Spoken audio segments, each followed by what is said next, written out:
artikel yang ingin mungkin sesuai gitu ya. Soalnya sebagian ada yang nggak sesuai. Saya downloadkan. Saya beri contoh. Sebentar.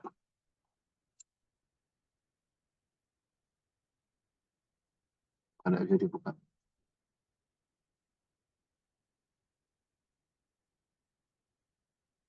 Nah,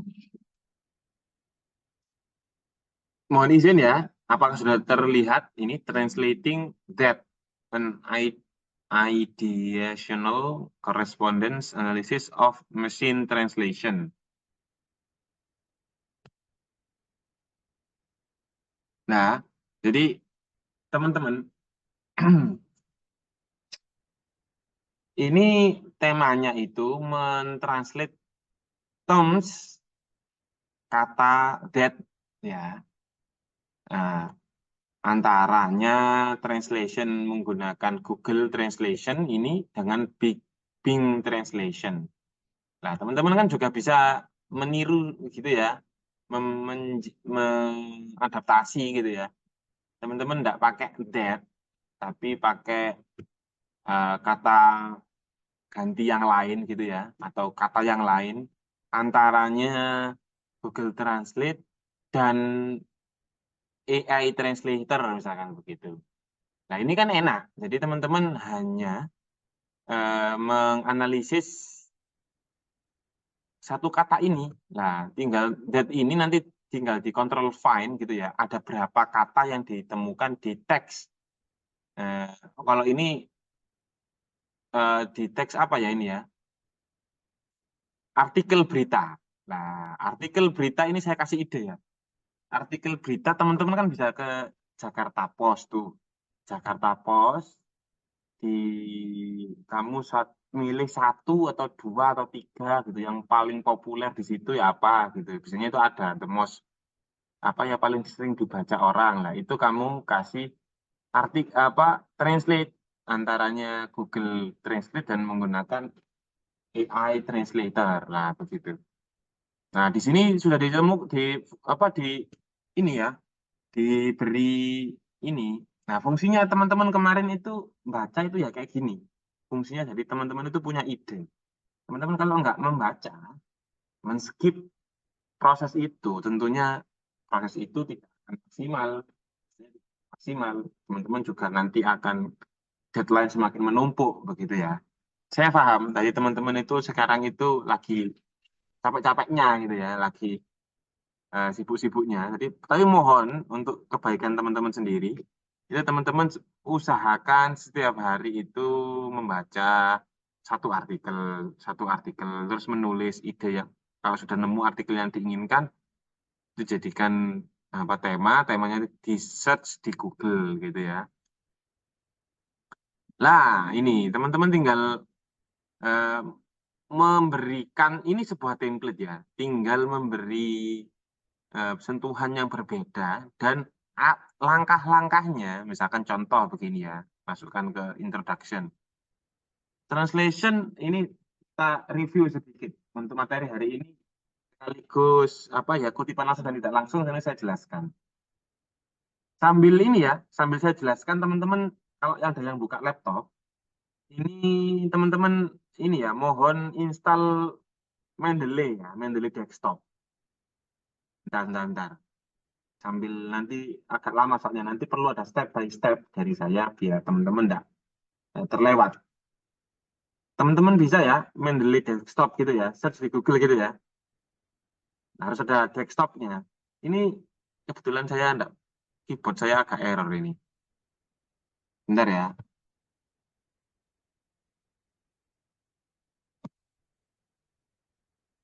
Sini.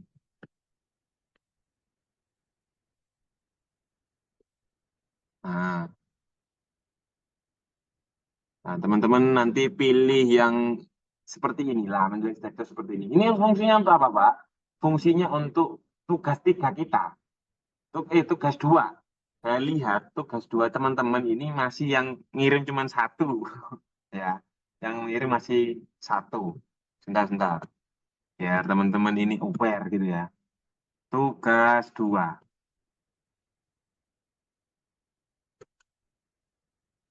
Tugas 2 ini tugas 2. Mana sih? Oh, salah. Bentar. Nah, tugas 2 kita itu apa? Ini lihat. Saudara diminta untuk membuat kutipan langsung dan kutipan tidak langsung. Sepertinya yang ngirim cuma satu. Jadi saya memberikan penafsiran kalau teman-teman ini belum bisa. Nah, dan biar tidak mengulang-ulang ya, teman-teman saya sarankan pakai aplikasi saja kayak begini, Mendeley Desktop gitu ya.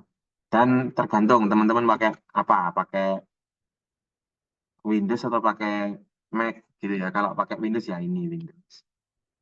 Dan ini pun nanti step-stepnya masih awal kalau sudah install, sudah download terus kamu install, teman-teman masuknya itu login itu daftarnya itu ke Elsevier. Elsevier itu tempatnya jurnal-jurnal gitu ya, buat login gitu ya, buat akun gitu ya. Kalau sudah bisa masuk, nanti keluarnya seperti ini tampilannya.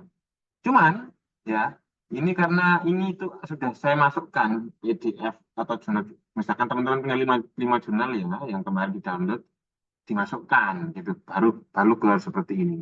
Kebetulan ini saya sudah masukkan gitu ya. Kalau teman-teman belum pernah masukkan, ini kosong.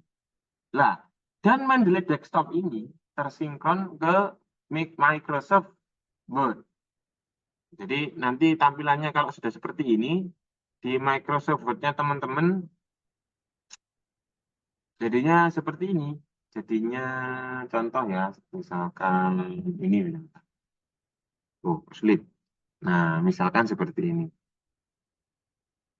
Nah, misalkan seperti ini.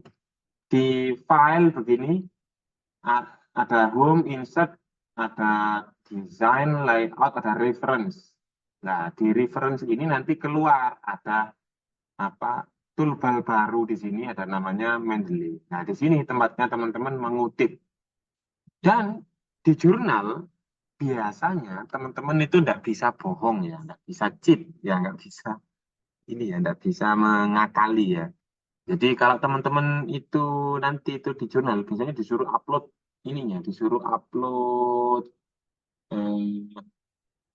disuruh upload ininya ya, Word-nya. Nah, teman-teman nanti kalau Word-nya itu enggak biru kayak Pak Ikil gini lah, apa kayak diklik ini sudah ada bloknya gitu, ngeblok begini ya. Nah, ngeblok ini. Nah, ini berarti diindikasi teman-teman sudah menggunakan AI. Kok menggunakan AI? Menggunakan reference manager Mendeley. Ada yang Zotero, ada yang Enet, cuman saya prefer yang Mendeley ini karena sudah terlanjur pakai Mendeley. Tapi sama aja kok, fungsinya sama aja. Nah, contoh-contoh seperti ini yang kutipan tidak langsung. Jadi kayak Pak Ikil yang lakukan seperti ini, misalkan contoh ya, ini langsung aja ya. According to the organization for bla bla bla ini, the core issue of low literacy in Indonesia lies. Nah, ini kutipan tidak langsung. Kutipan tidak langsung ini sangat recommended. Kenapa? Karena ketika teman-teman itu menggunakan kutipan tidak langsung, jadi itu ada kutipan tidak langsung dan ada kutipan langsung, ya ada dua ya. Kalau teman-teman menggunakan kutipan langsung, biasanya itu dikasih tanda petik. Dikasih tanda petik, eh, saya contohkan aja materinya. Mana ya? Kayaknya ini deh. Apa yang ini? Nah, ini contoh. Mungkin di sini ada, ini sudah saya siapkan, sudah saya siapkan.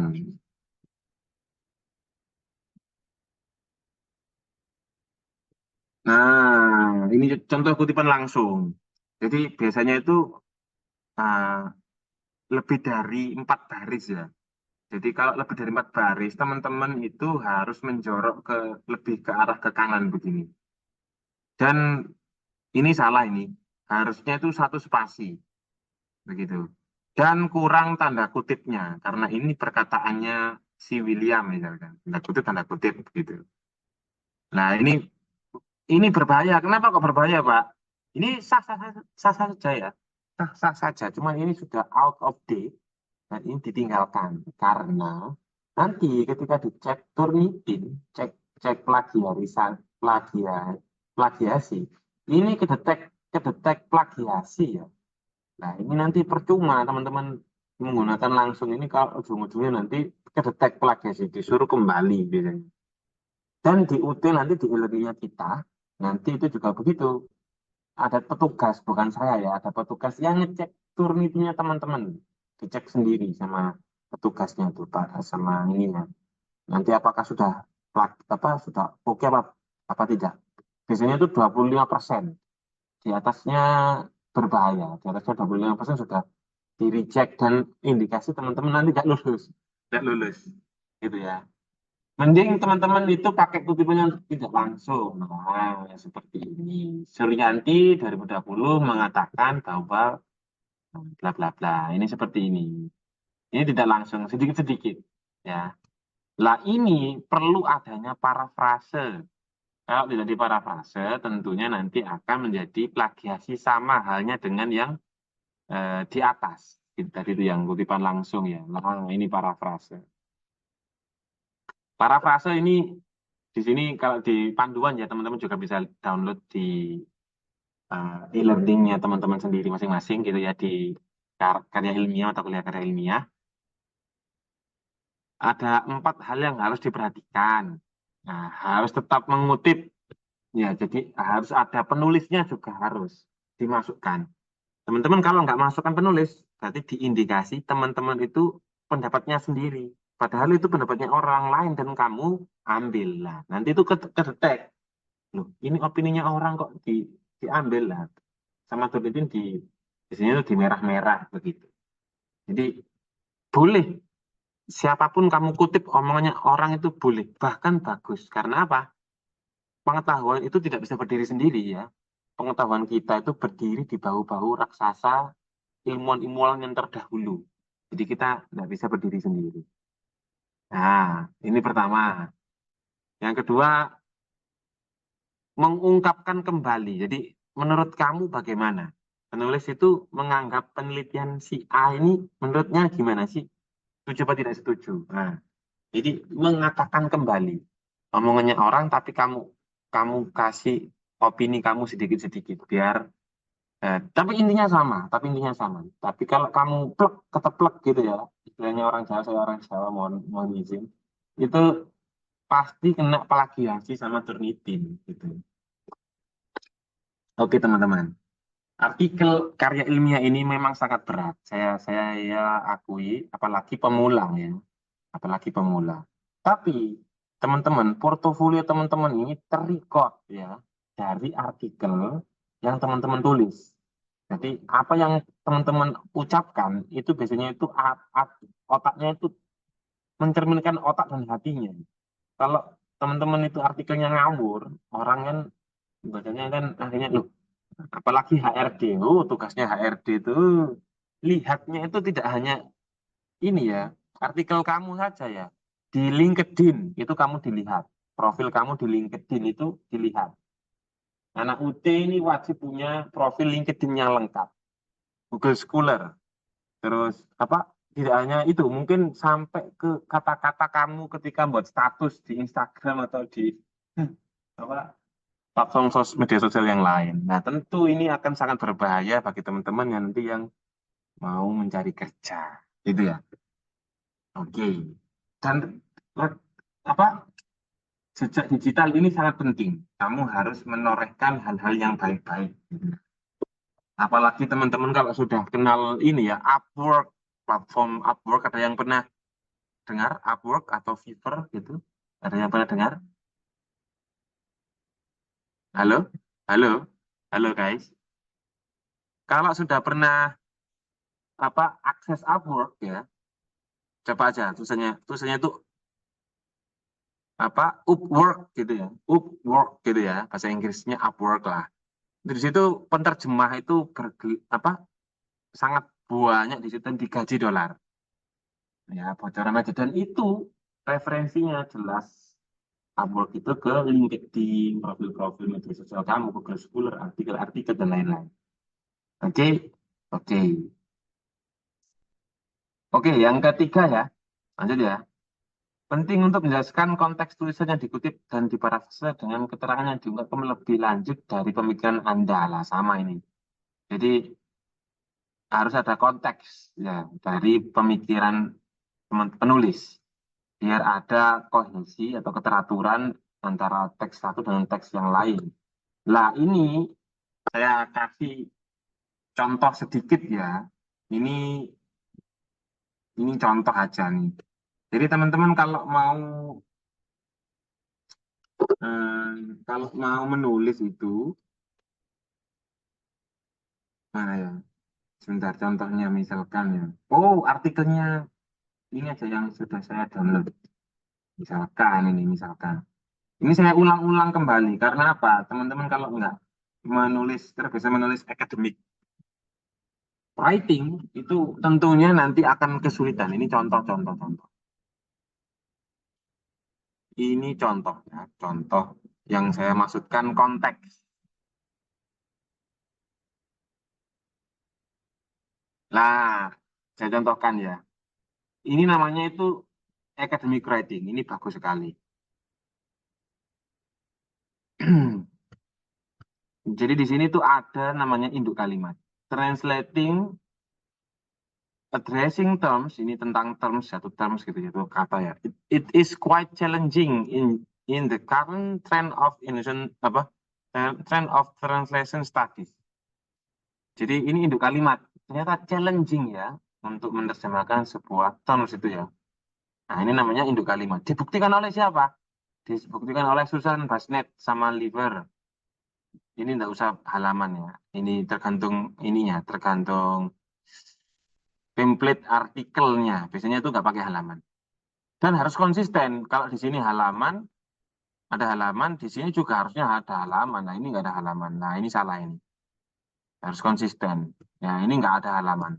Kalau nggak ada halaman, ya nggak usah ada halaman. Gitu. Oke. Tapi kita bukan fokus ke situ, tapi kita fokus ke induk kalimat di sini. Ini induk kalimat di sini kita garis besarnya, globalnya itu challenging gitu ya, menantang gitu ya. Buktinya apa? Kalau dibuktikan oleh ahli namanya Susan Basnet. Nah, giving more dominant consent, bla bla bla bla bla begini.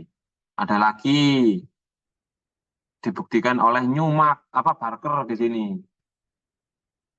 Bla bla bla bla bla bla. Ada lagi NIDA, Semantic and Communicative Newmark kan di sini.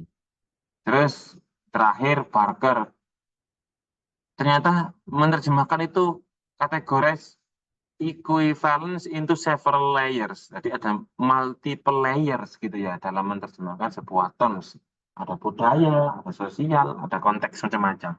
Nah ini yang saya contohkan, yang saya maksudkan tentang konteks dan academic writing. Ada induk kalimat, ada supporting sentence dari teori atau ahli, ya. Terakhir disimpulkan begitu, seperti ini.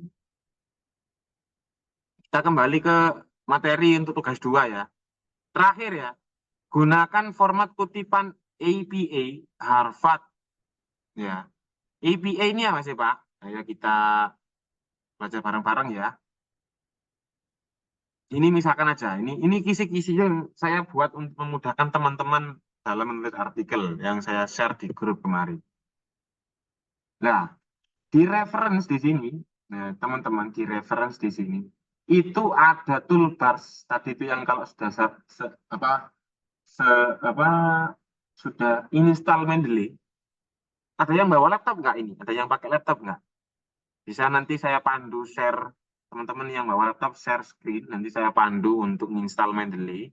Sekaligus install ke Microsoft Word-nya. Soalnya tak bisa otomatis ke Microsoft Word ya.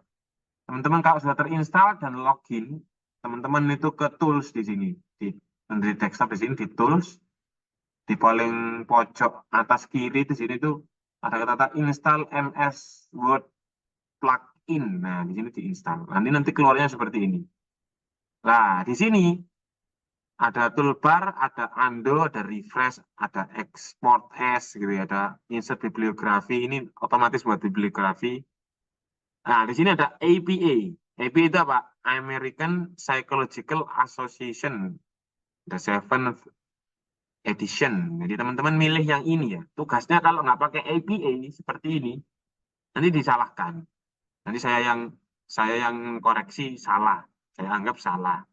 Jangan yang ini ada, jangan yang IEEA ini jangan ya. Pakai yang American Psychological Association APA. Ya. Nah, mudah sekali caranya. Misalkan teman-teman ya, misalkan saya mau mengutip tahu betul gaya selingkung jurnal misalkan ya. Saya kalau mau ininya, kalau mau mengutip ya kita tinggal ini misalkan kata-katanya orang gitu ya. Saya kutip ini sumbernya dari mana sih? Saya open Mendeley dulu. Oh, sudah teropen ya. Ini misalkan aduh, aduh sebentar sebentar sebentar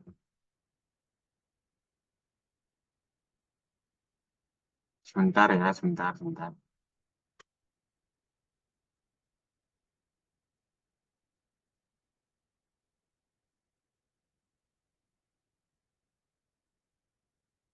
Nggak bisa. Kayaknya butuh butuh wood baru ini. Misalkan aja ya. Sebentar, sebentar.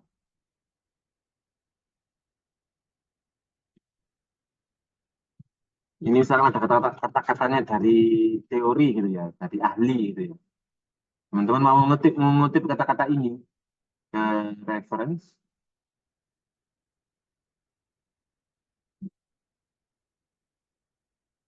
di sini kok nggak bisa.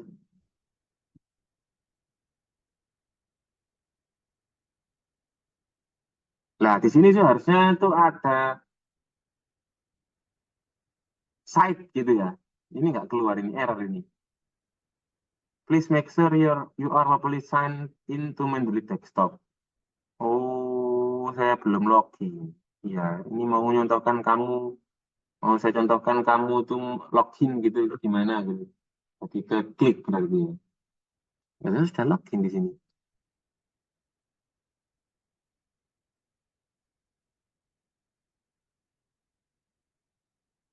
Sebentar,